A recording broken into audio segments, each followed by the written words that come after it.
Okay, everyone.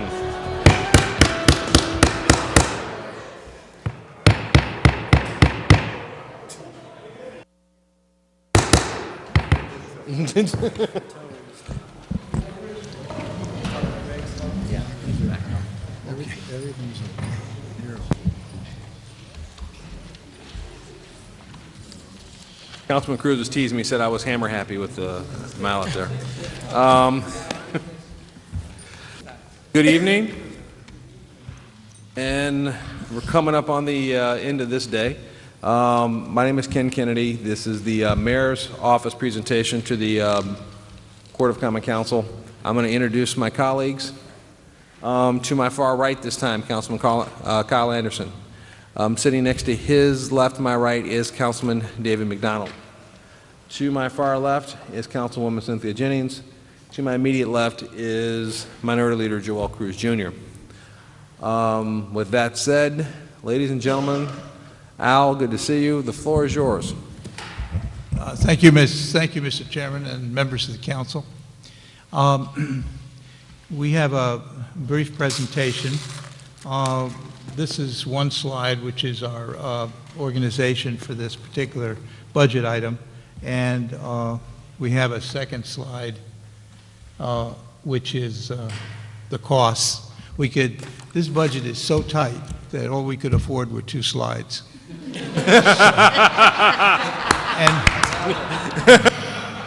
And we have Ron Jarrett here, who's head of constituent services, and Maribel Laluz, who is our communications director. And they love to answer questions. So if you have the mayor's, if we could turn that one around, Jackie. Yeah. Can you? Oh, I can't go back. Yeah, there we go. We have the mayor's chief of staff, senior aide, that's Jalmar, and legislative assistant, Linda, and then the director of constituent services, Ron, and he has 4 very capable people, Opportunities of Hartford, and director of communications and news media. We picked up the communications section of the budget and put it in with ours. Maribel is director of communications, the web content editor and communications officer, and we also have a government cable access coordinator. And also in this budget is the graphics. We call it the graphics and media operation. And so if we turn to the next slide, here it is. The bottom line is that the budget in FY16 will be less than the budget in FY15. The mayor's support, you see, 494. It's dropped about $50,000 in that budget. Constituent services is up a little bit, and Opportunity Hartford stays the same. Communication and news media is up. It's returned to where it was previously. Graphics and mail services, we were able to do some arrangements so that we believe that we'll come in at 434, 344. And as I said, you see the totals, 1371 versus 1369. And with that, we'll be glad to answer any questions that you have. Al, that was the best presentation and for 2 weeks. I mean, it was direct and to the point. And that's not to be critical of anyone else's presentation. It was just very timely.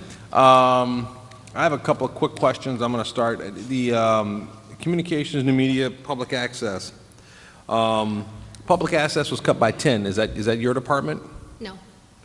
Who's got public access? Or is that just a... We just have a staff who manages public access, but the public access budget, the television budget, is not here. Okay, all right. So I saw them in sundry that it looks like they lost about $10,000 from last year's budget. Is that more of a just a general sundry question for council to address? I think so. Oh, okay, so that would not be directly associated with the mayor's office? Okay, I might be able to answer that. okay, As part of mitigating the $48 million budget gap, there were several community-based organizations that were cut by 10%, and that was one of them. okay, thank you. I believe right now that's all the questions that I had. I'll leave, Councilman Deutsch will be first. No, you haven't gone first. I'll let you go first. And then Councilman Cruz.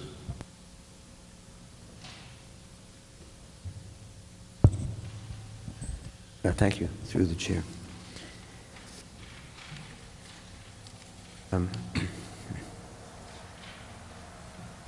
This could be, I guess, submitted as a question as to what the individual salaries are within the support services section. That is, I mean, they're collected in 510101, regular payroll first shift. Can you just give us, as a financial question, a breakdown of the numbers and recipients of those amounts? I don't have that with me, but I'll be yeah. glad to send you that information and the whole council. It's a financial question. And then a related question is, as a budget-saving measure, you may know that there's a proposal before council to have a progressive furlough days so that we reduce budgets for certain salary levels in different proportionality. Can you say, it's a budget question, as to what the impact would be on the mayor's office, the other offices I've asked about, and whether they would be acceptable? Can you opine? I'm No, sorry. actually, let's make that a written budget question. Yes. And the reason is so is because there's no furloughs being proposed in the current budget. Now, if we're making changes to the budget, we can have the answer to the question in writing, and then we can address it at that time, call people back, if we are in fact making cuts to the budget, or we're short revenues and we need to make additional cuts. That's fine. Okay, but certainly, please answer that in writing. Yeah. But since that there's no proposed furloughs before us, I don't think it would be appropriate to answer that question. Through you, the proposal's in the committee. No. It's in the agenda. Okay, fine. It's But in any not case- in the proposal before the council at this particular moment. I understand that there's a proposal before the council, Council, yes. and as chair, I thought that was inappropriate since there was not a proposal from the mayor to cut. It was not a cost-saving measure within this budget. If furloughs had been proposed by the mayor, I believe your resolution would be completely and totally appropriate. But since there are no proposed furloughs, unless you yourself are proposing furloughs Yes. as a way of saving costs within this budget, then that needs to be submitted as a budget adjustment. We will deal with that on Wednesday. Precisely. It's a different format, but yes, as long as it's dealt with, of course. Thank you, yes. Thank you. Through the chair, if I may, Councilman Deutsch has asked a question about progressive furloughs, and we have answered it, and it has been posted on the web. And that your answer did include the mayor's office? The question was asked regarding non-union employees. Yep. Based on salaries, and the higher the salary, the more furlough days. So that was answered. The mayor's office is included in the answer. Thank you. I thank you. I guess that was posted today, and I've just been running around. I may have missed it, so I greatly appreciate that posting. Thank you. Thank you. Are there any additional questions? Councilman Anderson. Just clarification of the Opportunities Hartford. A little more detail into that. I'm reading it, but it's just, for some reason, I'm just still kind of in the clouds with it. Can you be a little more specific to what does it entail, and who's basically under that umbrella, or who does it? I know the residents receive benefit from it, but can you give me a little more substantive description? This had previously been a much larger budget. Okay. And the work that was done was accomplished, and the thought was that we would keep it at a low level as a placeholder because the full program for Opportunity Hartford is going to take more money than that. But, so, Yeah. that's where we are with it right now. It's a low sum, and, anyway. Placeholder for more opportunity to come in the future. Yes, exactly, bigger opportunities, yeah, All right, now I'm connecting the dots. yeah. Okay. Yeah. Thank you. Councilman Cruz. Good afternoon. Through the chair, one of my first questions is in regards to the one of the explanations of the decrease of 7,000. This is on page 8-1. Decrease of 7,643 or 1.1 compared to the adopted budget for fiscal year 2015. One of the reasons was eliminating a vacant position. Now, I'm looking at 7,643, and I'm not understanding how a vacant position equaled 7,643. So I want to know whether, like, how much was that position? Was it a full-time position, part-time? You doing Yeah. it? Through the chair, what has transacted in the mayor's budget is that a position has been moved from administration to constituent services, and half a position has been shared between the mayor's office and the COO's office. The combination of those transactions nets you that amount there of $7,643. So it's not really a vacant position, but just a shift of money, shift of positions from one place to the other. And I asked that question because we're saying shift them from the mayor's office to constituent services, but, you know, based on the structure of the mayor's office, constituent services pretty much is a division of the mayor's office. So it's not a decrease, it's just shift of money. You move money from one place to the other within the same department. That is correct, Council, but there is a reduction of a half an FTE in the mayor's office, offset by an increase of half an FTE in the COO's office. This is the assistant to the mayor position that provides services to both the mayor and the COO. So it was decided that it would be split amongst the two departments.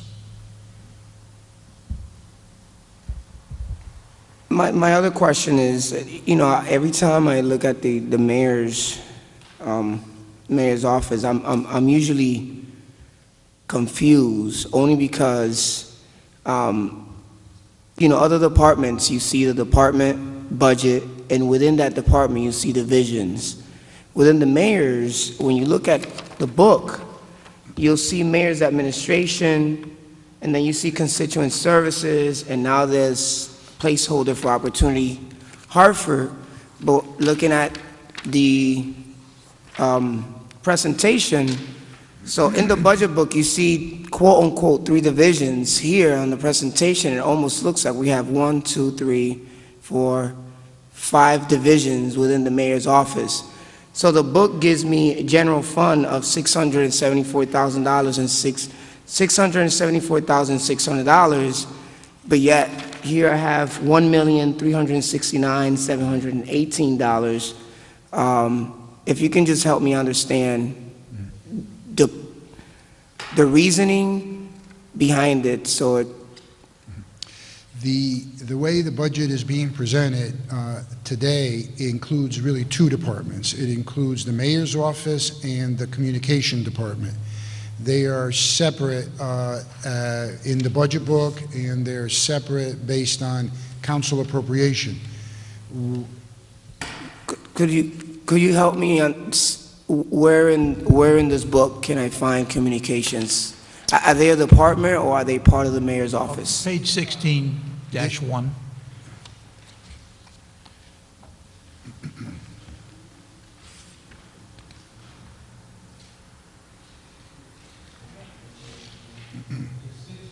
For the council, 16-1 is right after the chief operating officer's budget, which is page 15 through, I think, 5. Yes, 15 to 15.5 is the Chief Operating Officer's proposed budget. The Office of Communications and New Media is 16-1. So, based again on the other departments, why would this never fall under the mayor's proposed under 8-1 as a division?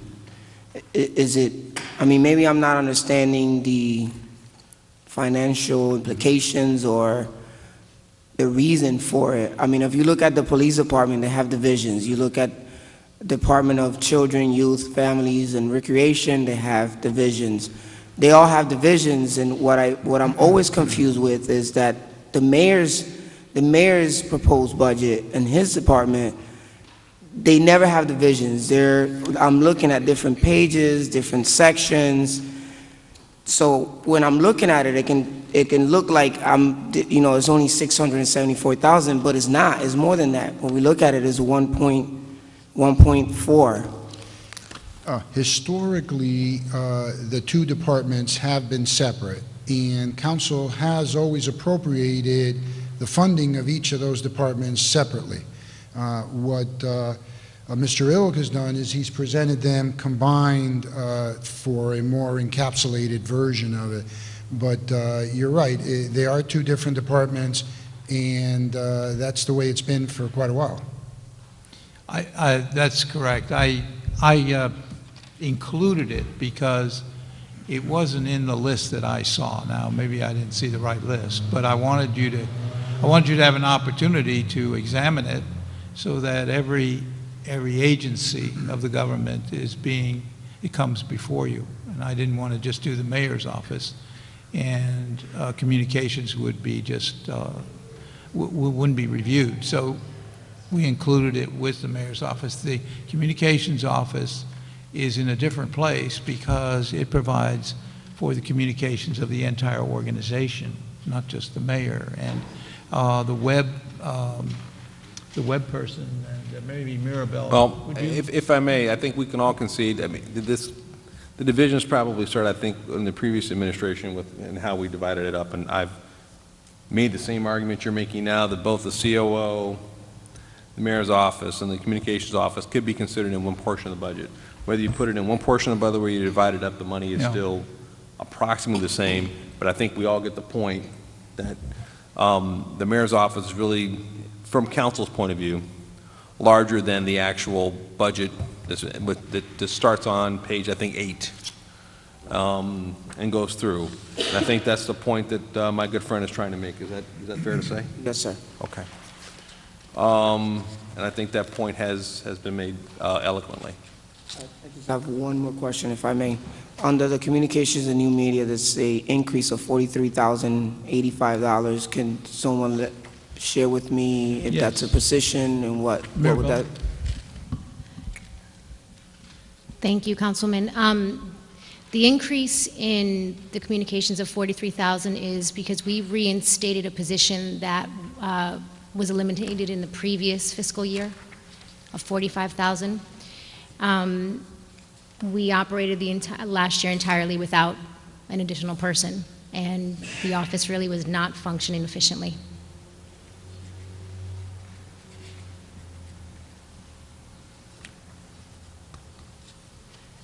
Thank you. Councilman Deutsch?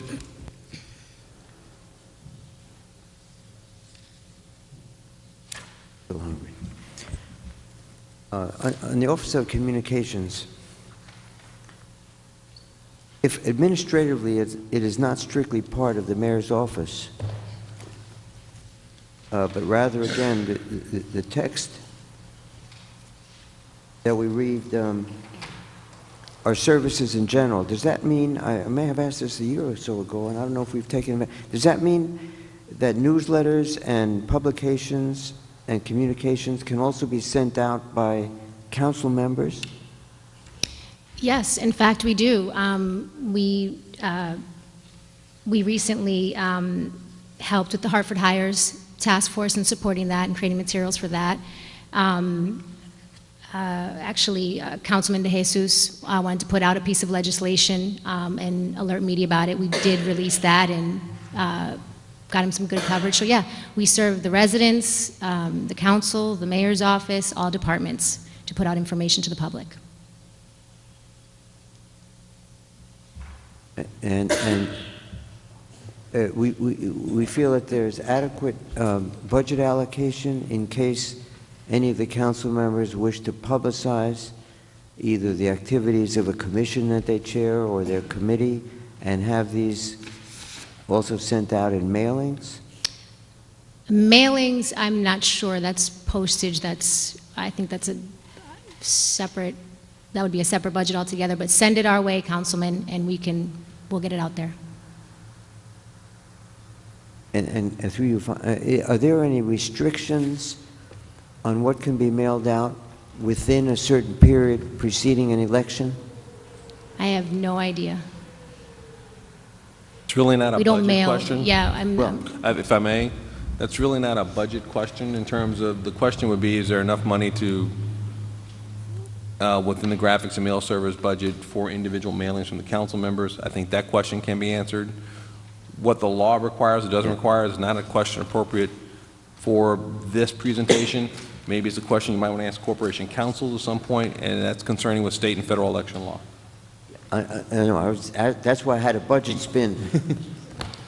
But this would not be the office to answer that question to. You can make it, if you want me to, I'll make it a budget question to the corporation counsel's office. They can try to do a quick run through of federal election laws about what the requirements were on that. My knowledge of the budget tells me that no individual council member is allocated funds or graphic mail services to have individual mailings. We are not the state legislature. Right. So that would not be part of the expenditures we're making this year, and particularly given the budget situation we're in this year, I don't think there's any appetite for that. I think that's fair to say? Yeah, okay. Well, I asked the question. Thank you. Are there any other questions? Again, thank you, and I hope you all understand the point that when we look at the budget, we look at the chief operating officer's, mayor's office, communications, we kind of see it all as one department. We understand why you divide it up, but we do look at that as one department, and I certainly understand the point my good friend was making. But thank you for your presentation. Thank you for your work. I know the mayor's office is here many hours late at night, particularly during the last 2 weeks. As we go through this, and so your work is greatly appreciated. Ron, constituent services is never easy. I understand that, and we do appreciate the work and cooperation your office has with the council, and the work that we do with our constituents.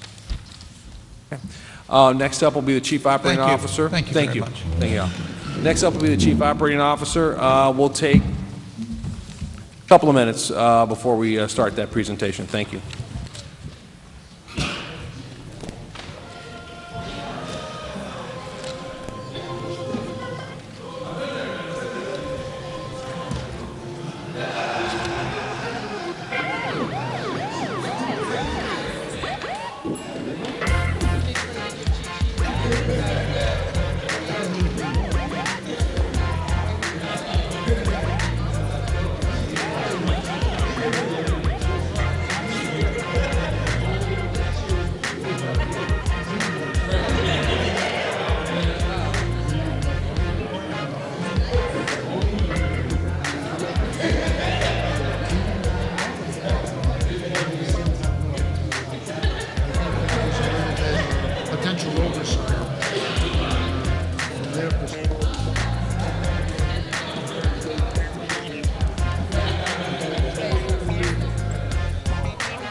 Good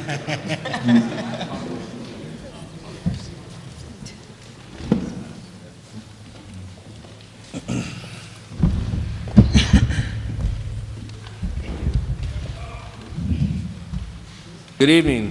Hope this is the last presentation of this evening, and then after this, we'll only have the Board of Ed left. So again, my name is Kenneth Kennedy, and I'm going to do my introductions. To my far right, Councilman Kyle Anderson, and with him, and I have not introduced him this evening, and I apologize for that, is the council's counsel, or our legal advisor, Alan Taylor. We are joined also in the audience by Corporation Counsel Henry Alexander, and then we have with us, to my far left, Councilwoman Cynthia Jennings. To her right, my left, Dr. Larry Deutsch, Councilman, and then to my immediate left is Minority Leader Councilman Joel Cruz Jr. Our Chief Operating Officer has more than settled in and gotten familiar with Hartford. There's no question about that. And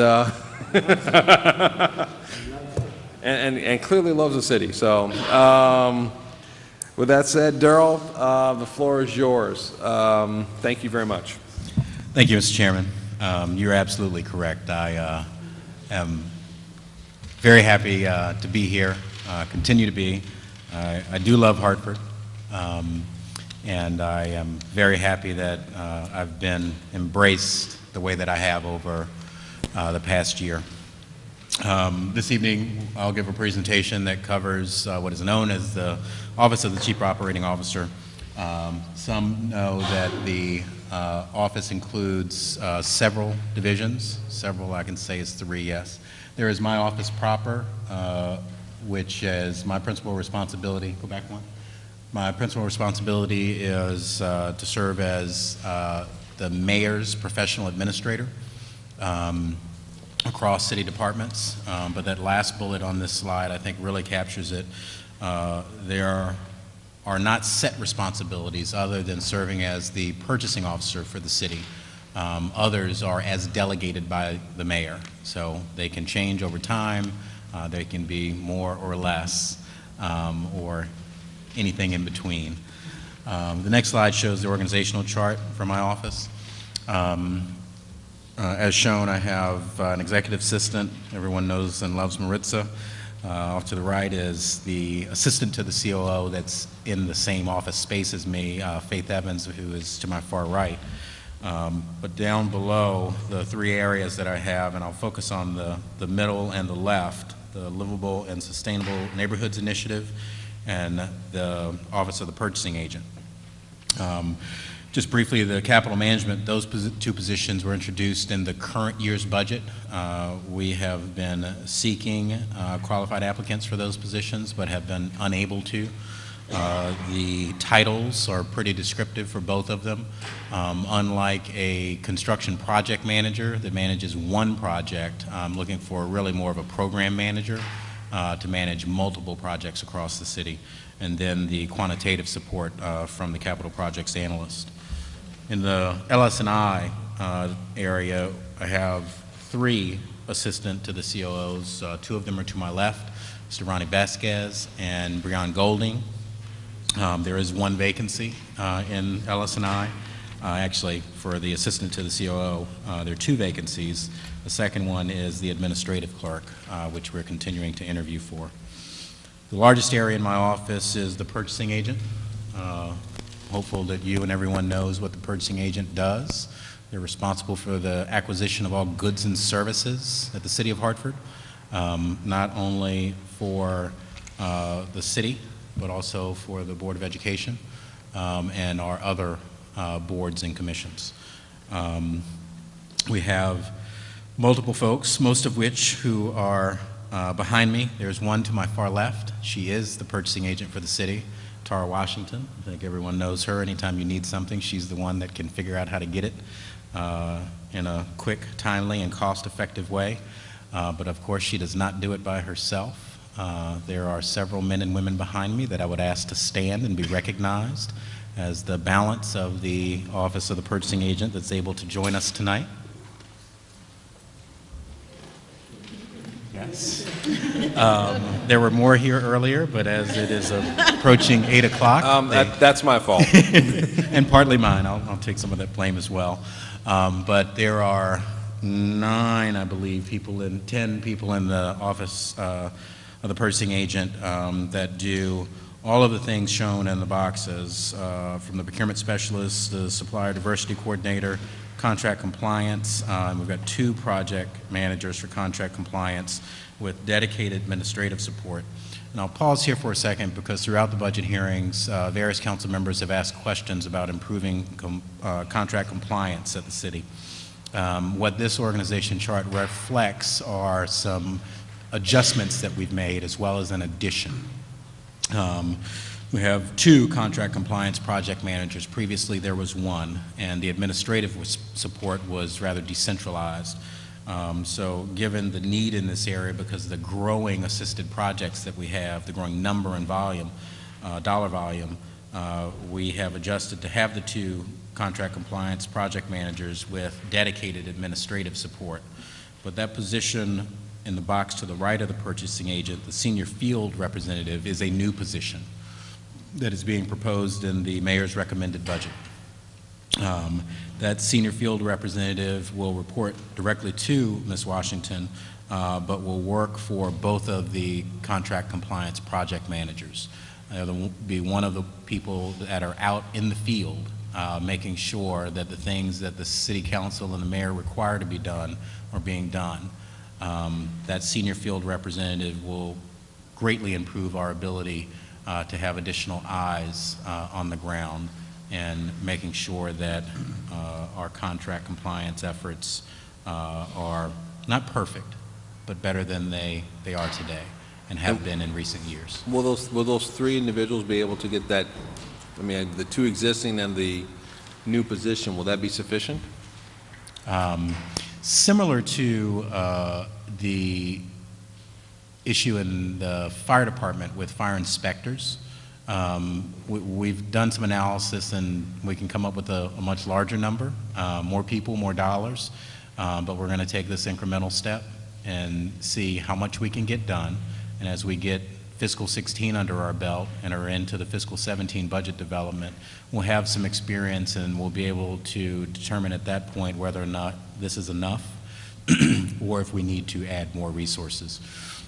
There's some anecdotal conversations or suggestions out there that there are other municipalities in Connecticut that have a half-dozen people or so dedicated to contract compliance.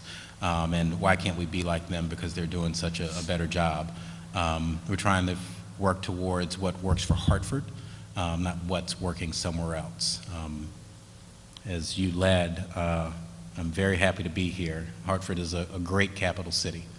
There are only 50 in the country, and this is one of the better ones for a wide variety of reasons. We do have our challenges, but Hartford is a special place, and there are a lot of state capitals across the country that would long for the challenges that we have because we have such a rich history and an engaged population. So I think in the contract compliance area, we're gonna have some improvements in the coming year that hopefully folks will, I started to hesitate to even say be happy with, but I'm optimistic.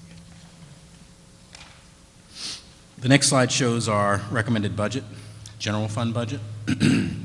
4 categories. You can see that procurement services, which is where the bulk of the people are, and while that line says procurement services, the contract compliance and supplier diversity are also in procurement. So this reflects the $1 million that makes up the general fund support. That change column are primarily, or are contractual increases. In my office, Ms. Palmer, Ms. Braithwaite, and I are unclassified, but in procurement, and well, actually Alice and I is unclassified as well, but in procurement, they're a part, I believe everyone is part of HMIA. So they have contractual increases, which is what's reflected in that $49,583.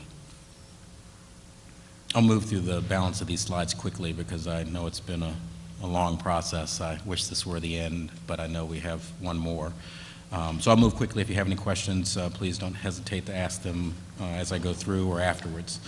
I think you know that the Livable Sustainable Neighborhoods Initiative is primarily addressing the anti-blight ordinance that council has in place. On slide 6, it reflects the anti-blight enforcement statistics. Working from the top down, we've surveyed since the beginning, in January of 2012, just under 900 properties. And the progression and the decline of those numbers represents the successful efforts of LS&I in enforcing the anti-blight effort. We identify the problems, we send out our preliminary anti-blight ordinance letters, we call them PABLs, and as you work down, that number gets smaller and smaller because people are complying. Some may not have known, but they are taking the actions to address them. And those that don't, we issue our violations, and that's just under 200. And the special assessment inspections, primarily for vacancies, vacant properties, or vacant sections of properties, is that 860 number, which is again since October of 2013. Our anti-blight enforcement statistics, the 23 represents the blighted properties that have been acquired through LS&I's enforcement efforts. We've abated 155 properties. LS&I crews, and we do have LS&I staff embedded in 3 departments: Public Works, Health and Human Services, and Development Services. Those 3 departments provide great assistance to the 2 individuals to my left and their office or staff with regard to private properties as well as city-owned properties. Said differently, we coordinate and work together to make sure that the work that needs to be done is getting done.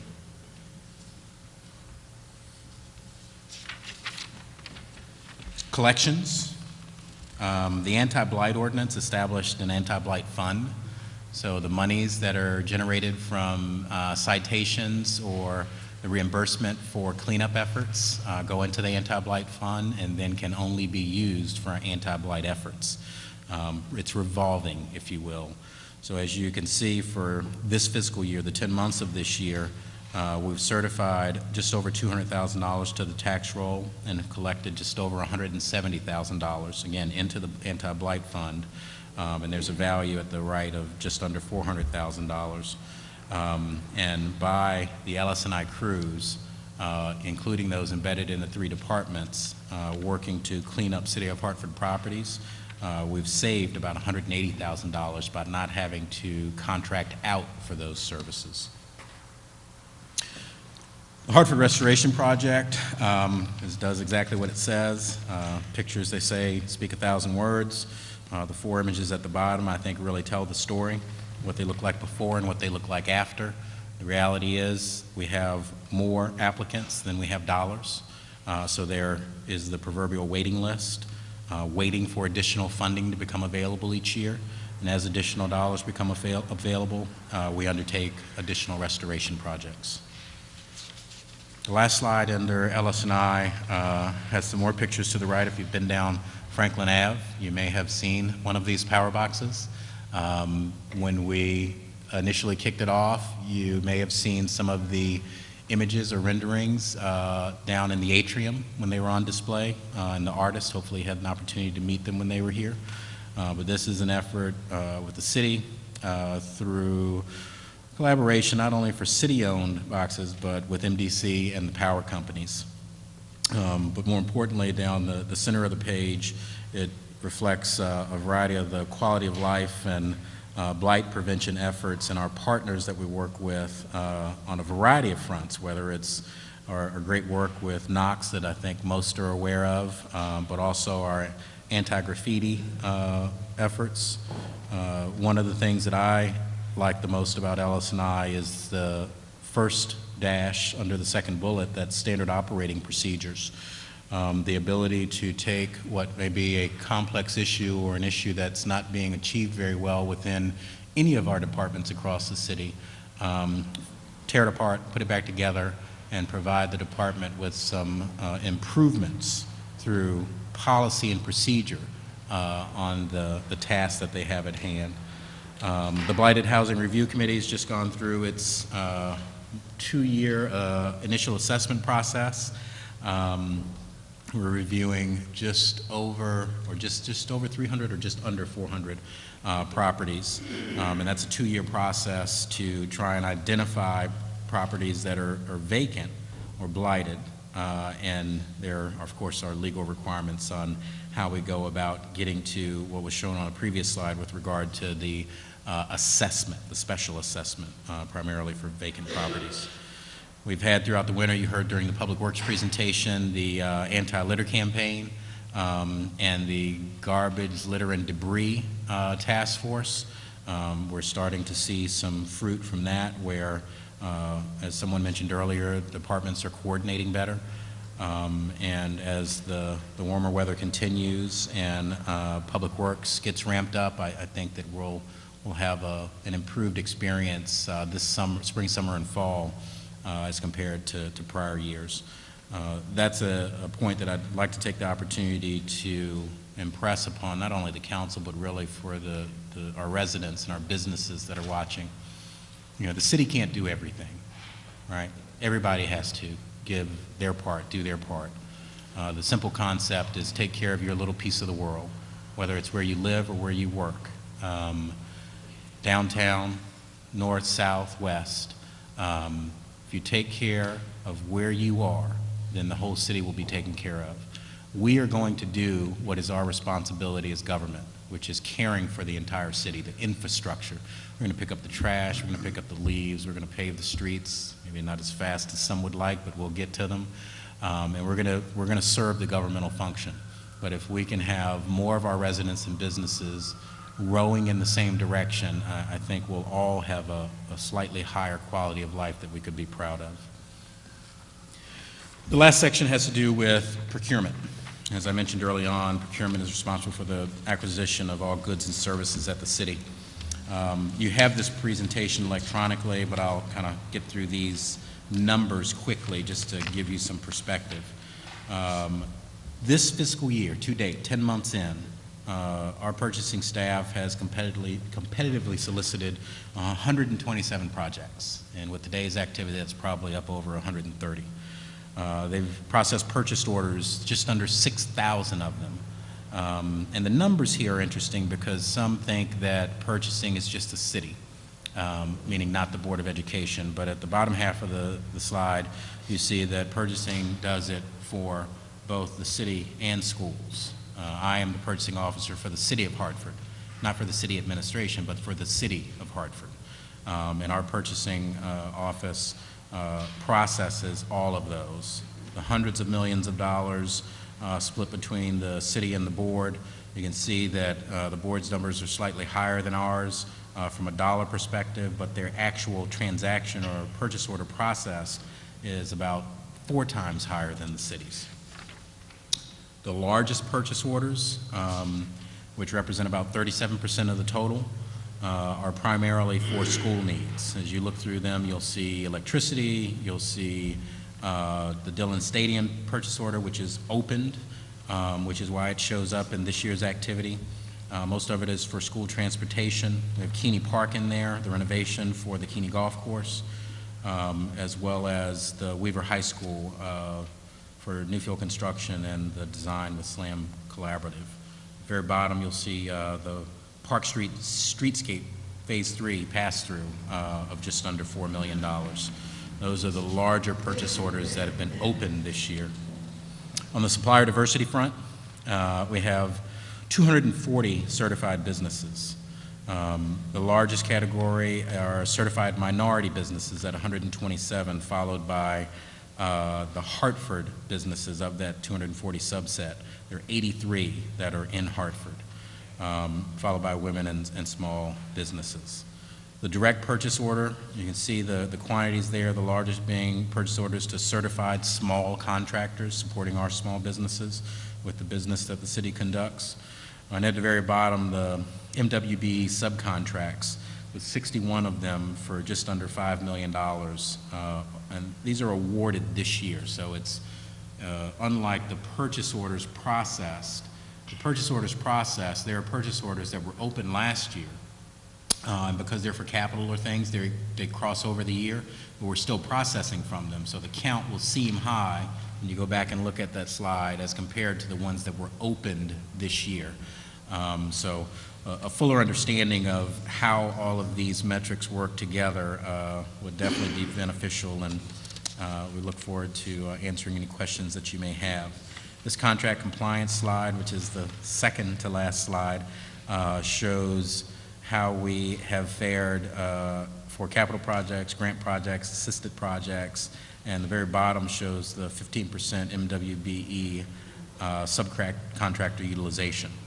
The goals at the right with the actual, right? We've outperformed in some areas, and this is not procurement. This is not me. This is the city and the vendors that we've engaged, their performance. With the minority and women trade workers, we have outperformed in each category. However, for Hartford residents, we're slightly below in each category. I think you're all aware that we are working to address that, the job side of it, with the final report from the Hartford Hires Task Force that was received by Council this past Monday. And we in the administration are working on a more formal community benefits package that will be submitted by the mayor once it is fully vetted. And the last slide shows the 5 largest monitored projects at the city. Each and every one of them should be familiar to you. And with that, Mr. Chairman, if you have any questions, we would be more than happy to attempt to answer them. Councilwoman Jennings. Through you, Mr. Chair. Thank you so much for your presentation. I know that this is one of the absolutely hardest working departments when you're talking about procurement in the city, and it's absolutely one of the most important divisions as well. One of the things I wanted to know was regarding the staffing. Are there enough staff that are designated in that department to handle the oversight of a 777 Main Street, of the stadium, of the Downtown North project, of the Hartford Hospital projects, and all the, you know, when Bowes Park and Westbrook Village come online? Are there, you know, is there staffing sufficient to make sure that Hartford residents get every single job that they are supposed to get out of these projects? Staffing is a challenge citywide. Do we have enough staff? No, we don't. The budget challenges of recent years, the layoffs of the past years, the elimination of vacant positions in recent years, including this year's budget, where I believe there was a total of 99 positions, mostly vacant, that were eliminated. They have significantly hampered our ability to provide services across the entire city, and procurement is no different. Could we use more people for contract compliance? Yes, we could. We're adding one. But the people that we do have working are doing an outstanding job. They work very hard under very challenging circumstances. You all know that we are criticized every day, mostly wrongfully so. There are just incomplete facts or misinformation that are put out. So could we use additional staff? Yes, we could. But I think with the staff that we have, the realignment, particularly in the contract compliance area, with the addition of the senior field rep, I think we'll see. I think we'll do a good job in 2016. Not suggesting that it'll be perfect, but I think we do have enough staff to perform the work as prioritized. To you, Mr. Chair, one more time. The reason I ask that is because I know 777 Main Street was running under budget for hiring Hartford residents, and the jobs that the residents get, as soon as they get a job, they get a car. And so that's between $500 and $1,000 per person that comes directly to the city of Hartford for the taxes on that vehicle. And also when they get a home, that's another $3,000. So for us to, that's why I'm saying in terms of oversight for these larger projects, once those jobs are given to somebody else, our Hartford residents never recover, and our city can never recover if we don't take quick action.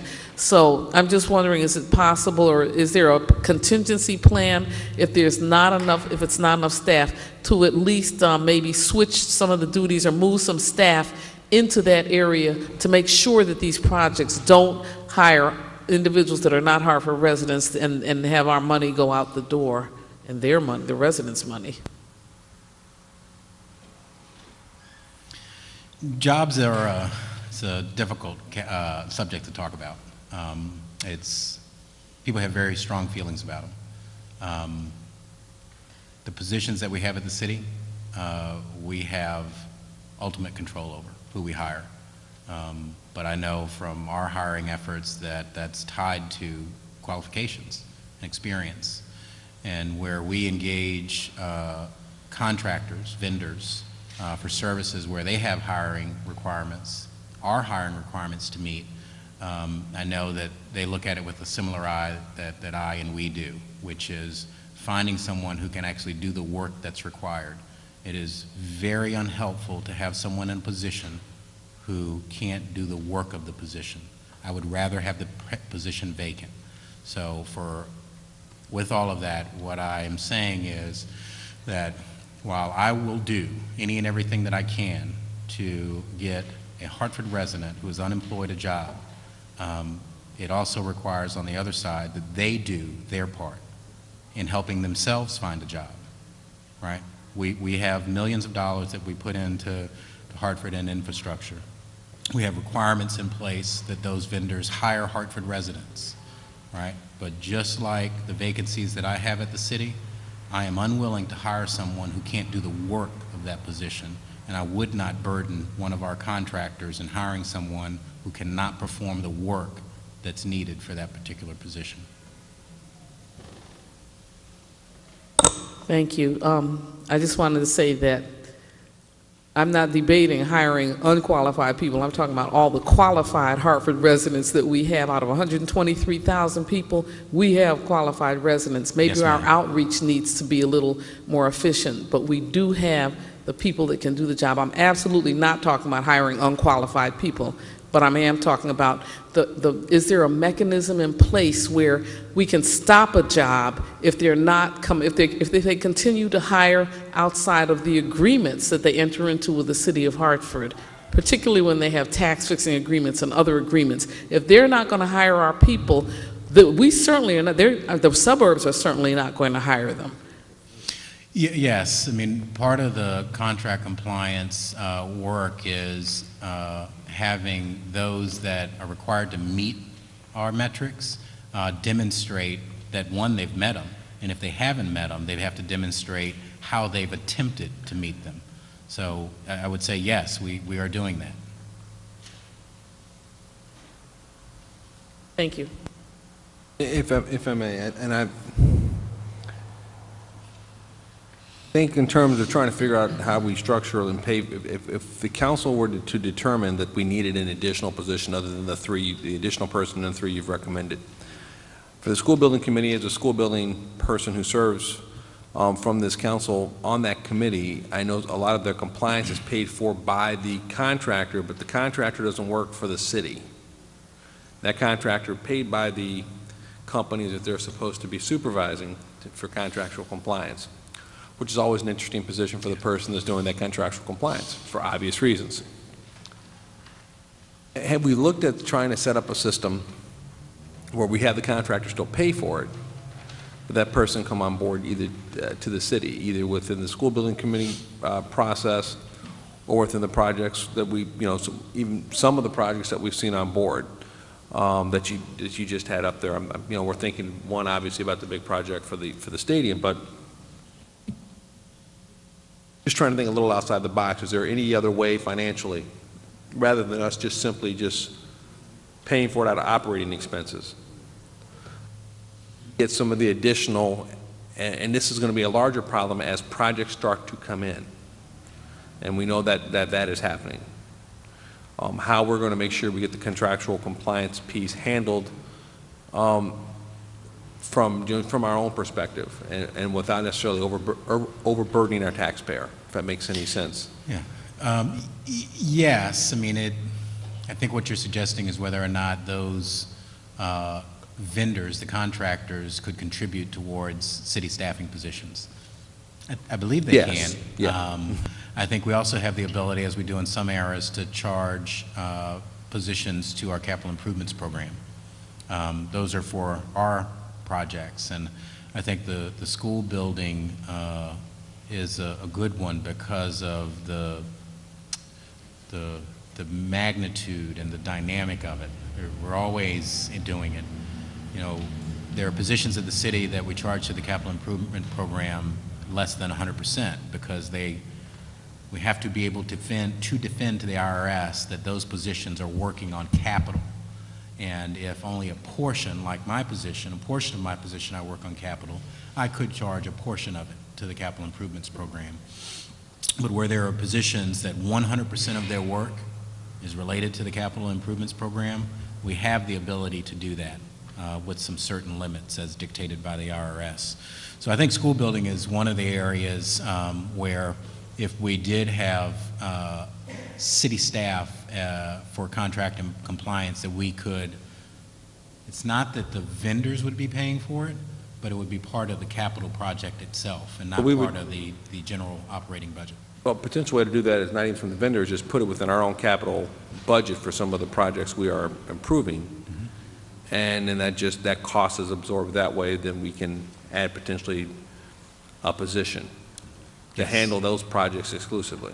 Yes, and I believe you're looking at the contract compliance aspect of it. If you look at, going back to the org chart, the capital projects manager and the capital projects analyst, both of those positions are not general fund funded. They're funded by the capital improvements program. Why? Because what they do will be 100% related to the capital improvements program.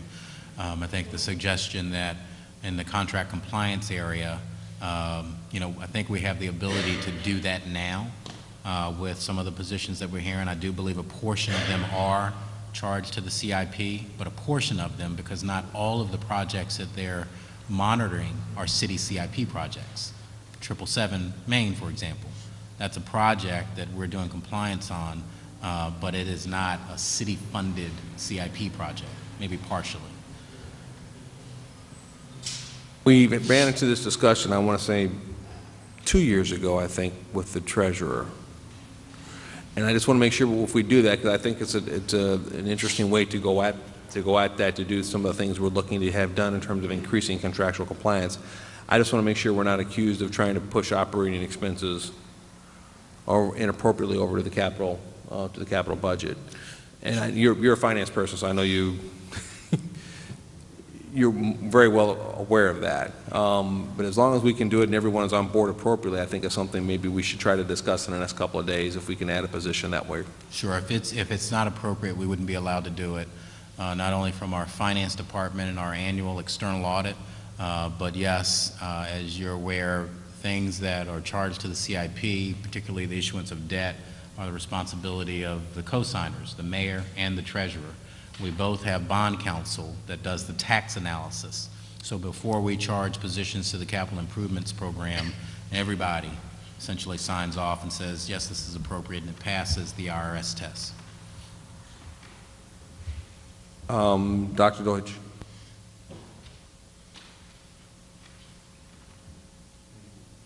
Thank you, through you. I had some other questions, but on this last point, the point that you're raising, Mr. Chairman, and so on, in terms of what's appropriately charged to the capital budget versus operating expenses, do we recall that there was some, let's say, a confusion on some of those charges within the past year or year and a half? And has the source of that dispute or confusion been resolved such that we won't have a recurrence in accordance with the monitoring that you just described? You know what I mean? Ms. May, I've been here 13 months, and I'm not aware of any confusion. If I may, the problem with which the councilman speaks predates your arrival to the city, and that's why the conversation that we just had, the chief operating officer and myself, regarding getting all of the appropriate parties on board, I think he answered that question in the sense that he says both the mayor and the treasurer have to sign off on the appropriate, and bond council. So I think before we run into any of those, I don't think we're going to run any of those issues because, as the chief operating officer said, all parties would have to sign off on that before it occurred, which would be different than the last time when we had the discussion of whether there had been an inappropriate use of capital improvement dollars. Mr. Chairman, you're correct, and I apologize, I could have given a slightly better answer. We've addressed that issue of the past procedurally. We have a process now that's established and how we go through vetting and making sure that positions in the recommended budget that are to be funded from the capital improvements program have been reviewed by any and all involved. So the issues of the past is how we've gotten to what we've been doing for the past year or so, so that those things won't happen. Okay, thank you. That's exactly what I was thinking. I was asking you to repeat it, I guess, in sort of layman's terms or others that we can reiterate, that we won't have to worry about that in the future. If I may, I'd like to comment on that because I was here during that time. And we did a couple of years. First of all, we've always charged, since I've been here, payroll to CIP. What we did 2 years ago is we tried to do things like LS&I and try to charge them to CIP, and there was a debate on whether that could be done or not. Bond Council did review and found no issues with what we've done. Last year, we began presenting to Bond Council all our CIP-related staffing and for their review, and they've looked at it and have agreed that what we're doing is appropriate. As long as it meets certain requirements, there's a 5% rule that we adhere to, and that's what we've done. Okay, thank you. If I may, no, the council, and I don't think either Dr. Dortch or myself, I think the questions we're trying to be proactive to avoid issues as opposed to saying anyone has done anything in the wrong, anything wrong in the past or anything even inappropriate. I don't think that's, I did not, if I conveyed that, Yes. you have my apologies. I think the question we were trying to get at is to make sure that we didn't run into any issues or even any claims. So that, since we've had that raised in the past, whether it was appropriate or not, just let's try to avoid the issue. It's kind of part of my my profession is always to avoid. You always try to avoid conflict when possible. And so if either one of us implied anything about that in terms of who was here and who wasn't, you have my sincerest policies with respect to that. I didn't mean implied and didn't want that out there. So the question's been answered by all of us with respect to the contract compliance. It's just an issue that we hear a great deal about, and I think we want to try to address it in any way we can. The more creative we can be about addressing it, I think that's something we would like to explore. Right, thank you. That's exactly what I meant. Now, the other, can I proceed with the other? As long as it's not on contractual compliance, I think we've exhausted that topic. Okay, then it's on training. Okay, here, in terms of our fulfilling our goals, we often hear, very often, that a certain contractor or a certain company is trying to fulfill its goals, but can't find qualified individuals that live in Hartford. The MDC has told me that. Various employers say, well, we're aiming for 30%, but we can only find 12% live in Hartford, and that's why we have to go outside. I mean, this is common, and the citizens often mention that to us frequently. So once I asked, I'll be blunt, I asked Mr. DeBella, the senior Mr. DeBella from MDC, about that, and he said, well, training is not part of MDC's function.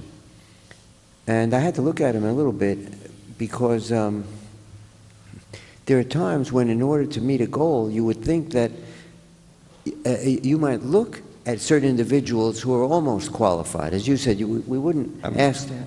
I'm trying to follow. Budgetary implications, training. Because right now, I'm not seeing a budget question anywhere in this. Okay, the budget question is this. Thank you. Supposing, let's say, Ms. Washington or anyone else says, well, there have been good faith efforts, someone considers good faith efforts, but they just can't find the qualified people. And then one could say, well, at whose behest could there be training in order to make up to qualification Hartford residents? You know, if they need a remedial course, they sometimes in college they'll give a math. Councilman. Okay, yeah. So how could, where in the budget would it be the obligation of the contractor to meet their goal, or would it be that of the city to give a course of some kind, a remedial course or something, which has budgetary implications in order to make sure that we do have an adequate number of Hartford residents, be they minorities or women or whatever, in order to fulfill those goals? You see, where in the budget? Hey, Councilman, the question gets to be, and I'm going to try to do this for you in succinct language. Is there any money provided for training for outside parties in our budget who are our contractors, who are our vendors? Okay, fine. Two-part question. Do we have money for training in our budget for basically for the city itself? For city employees, yes. Yes, okay. And could you, in a budget question, direct the council to where that is in the budget? That way we won't have to get into answering questions with respect to that this evening. It's centrally located in our sundry budget, which is managed by Management Budget and Grants. You can send us on an email on it tomorrow. That's fine. Sure. The second question gets to be, same question, do we do that for outside vendors who are our contractors, who are subject to our city ordinances and regulations with respect to hiring?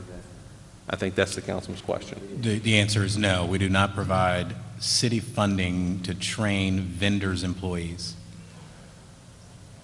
Do we do anything that helps them with respect to hiring, in terms of if they need assistance? I think I'm anticipating the next question. Yes, we have a variety of metrics that we require they meet, and they commit to meeting those requirements. And if they're unable to meet those requirements, they're required to demonstrate what their efforts were to meet them and why they didn't meet them. I can give you an example from just this morning. There's a vendor that's going through procurement, or it's just gone through procurement and going through contracting now, that was at 13.5%, just shy of the 15% requirement. They ran an ad seeking applicants, Hartford residents. They received one application, and I believe they hired him. So we have the requirements. The requirements are what we use with our vendors to encourage hiring Hartford residents and using Hartford businesses. They agree to those requirements because they want our business.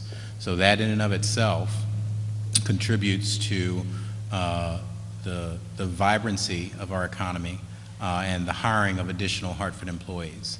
Do we have a way that we can measure the Hartford employees that have been hired because of the requirements we put on our vendors? I would suggest that it's not absolute information, but anecdotal, and it's what comes through our contract compliance. When those reports, as in today's presentation, demonstrate the percentages that are met, whether it's Hartford residents, minority contracting, small business contracting, those are the things that have our dollars circulating in our community. One follow-up, and I'm just, again, anticipating a potential question, and it's a budget question, so I don't want to necessarily drag this out. Is there anything that we require a vendor to do in terms of advertising, in terms of its search for residents within our borders? We put the requirements on them, but then they're not always necessarily maybe attuned to our community. Do we give them any requirements what they must do to try to meet our requirements? And if it's a quick answer, yes. If not, we can put in a budget question. We can put it in a budget question, and we'll explain all the steps that we take to help them meet their goals. Unless anybody wants to hear that now, Councilman Anderson? Just had a very quick question, Mr. Chairman, through you. Just a hypothetical situation here. If there is a contractor who's registered with Consumer Protection and DAS, and they come to, they're already certified with that, with the state. They come here for Hartford. Is our process somewhat lengthier than the state, or do we give any kind of consideration that they've gone through the state, they got approval there, and do we kind of expedite what we do here? We do a little bit more due diligence to make sure that the vendors are certified to meet our specific classifications. Okay. So we do a little bit more due diligence. So I can take that back. Thank you. Thank you. All right, I believe we have answered all the questions that we have. Even though they were not budget questions necessarily, forgive us for that indulgence. The contract compliance is a major community issue. With that said, we're going to wrap this up. I want to thank the Chief Operating Officer and his staff because they do a good job for you, and you do a good job for us. So we're very grateful for your work and the work that your staff has done for the city. And I know this has not been an easy 2 weeks. Thank you, Mr. Chairman. Not only on behalf of my staff, but all city employees, the budget process is challenging for a variety of reasons, not the least of which is the day job that we have to do running the city, but layering on top the questions, the presentations, the late nights, our families are looking forward to getting us back. Want to get you back to your family soon. Thank you. Thank you very much. We are adjourned till Tuesday, 5:30 for the Board of Education. Thank you.